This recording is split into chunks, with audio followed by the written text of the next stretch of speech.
Hi. Hola. Hi, hier ist Mr. Döse. This is Michael Bradley. Hey, I'm Memphis. Hey. Hola. Hello. I'm here with soccer.com. Soccer.com. Soccer.com. And I'm talking with my friends soccer.com. See you soon. Hey guys, Josh from soccerreviewsforyou.com, bringing you my review plus on-feet video of the AG Pro Nike Tiempo Legend 6 in the latest Motion Blur Pack colorway.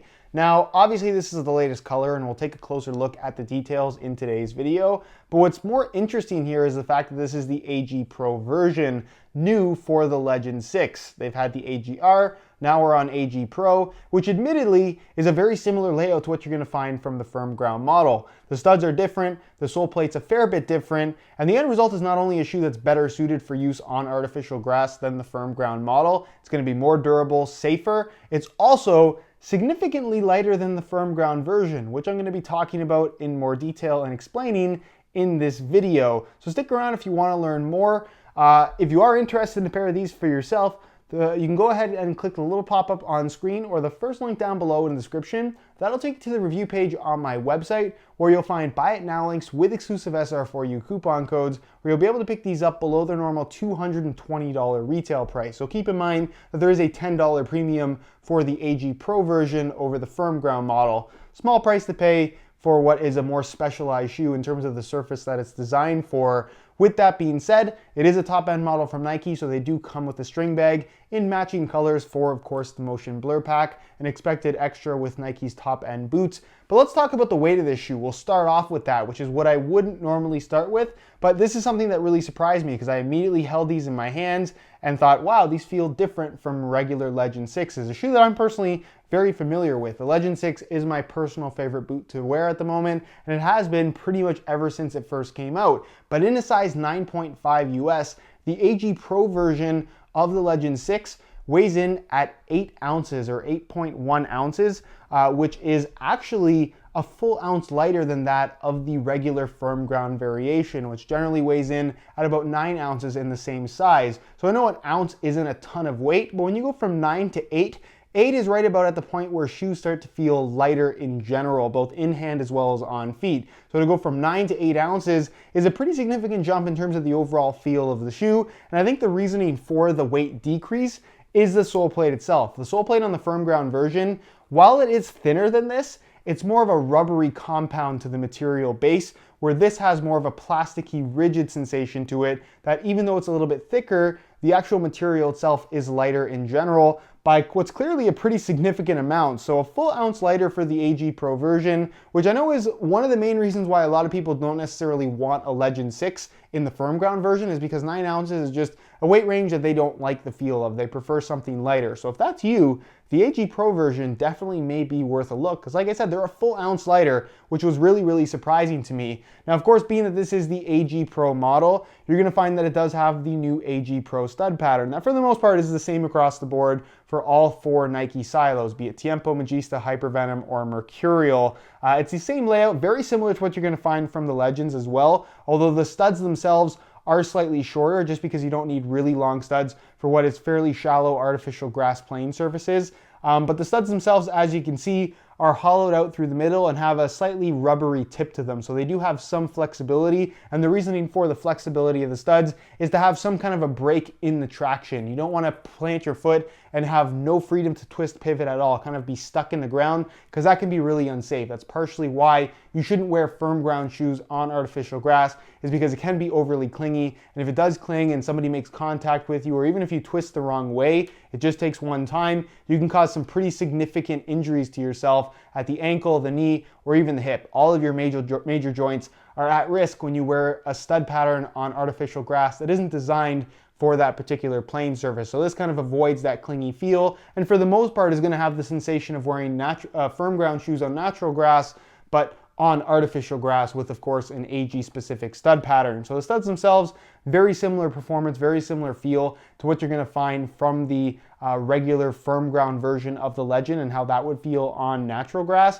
The thing with AG stud patterns in general is a lot of people like to ask if the AG version feels or performs like the FG version. Very much this is something that gets asked a lot when it comes to the Mercurials, because obviously the AG and FG versions of the stud patterns are extremely different. But in all honesty, guys, pretty much any AG shoe offers tons and tons of grip on artificial grass. Artificial grass is so abrasive that you don't really need a highly specialized stud pattern to provide a certain type of feel. For the most part, all the AG stud patterns are going to feel pretty similar in regards to traction, which is very, very good. Tons and tons of grip on artificial grass. So that's not necessarily something that you have to worry about. It's more of a safety and durability thing as it is, as opposed to being more of a performance thing. Because based on my experience, pretty much any AG specific stud pattern works really, really well in regards to traction on artificial grass. The sole plate, like I mentioned, it is more of a plasticky material, a little bit thicker, and the reasoning for that is artificial grass, especially if it's an outdoor field in the summertime, can be really hot. So this is going to be better suited to deal with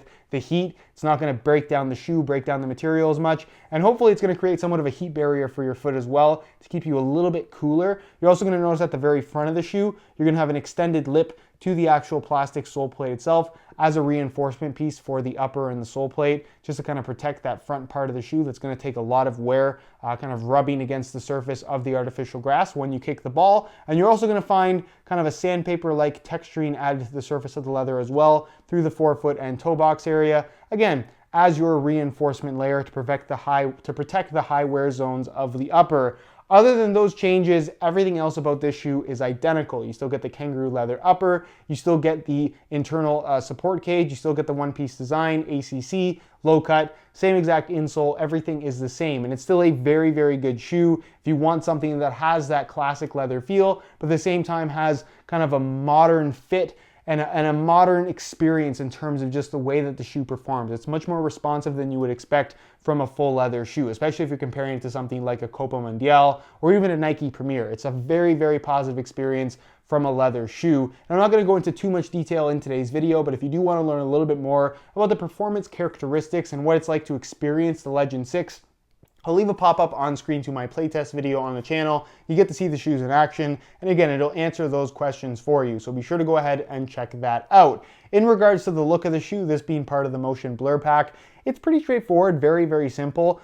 A nice bright white upper with white laces, which I think looks really, really clean. Are they going to get dirty? Absolutely, that's the case with any white shoe. But what's nice about this is it doesn't have a lot of stitching. You just have the chevron stitching through the middle of the forefoot. That obviously, once it stains, is very difficult to clean. But as long as you kind of clean the shoes pretty regularly, you'll be able to keep them fairly white. There's a little bit more stitching here around the back part of the shoe. But again, minimal stitching means that the shoe is going to be easier to keep clean in the long run. You're going to find that the Nike swoosh on both sides is black with a white outline. You have black detailing in the actual ACC branding right here on the medial side, as well as the Tiempo logo there on the back of the heel. And then of course you have this accent color, which is kind of a bright green color, but it's very, I guess, subtle to a certain extent for as bright as it is. It's called electro green. And it's actually a pretty cool color, kind of like a mint, I would describe it as, but a very, very vibrant mint.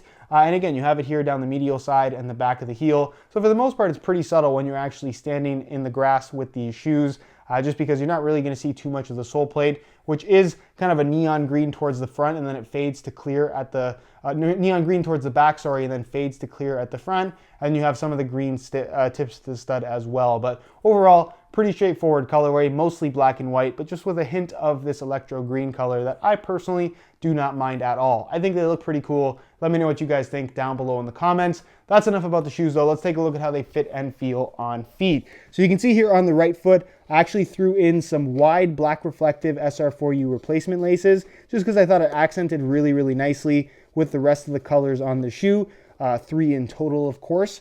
So if you are interested in a pair of replacement laces for yourself, the website to go to is www.sr4ulaces.com. There'll be a little pop-up on screen, as well as a link down below in the description. So if you're interested in a pair, be sure to go ahead and check that out.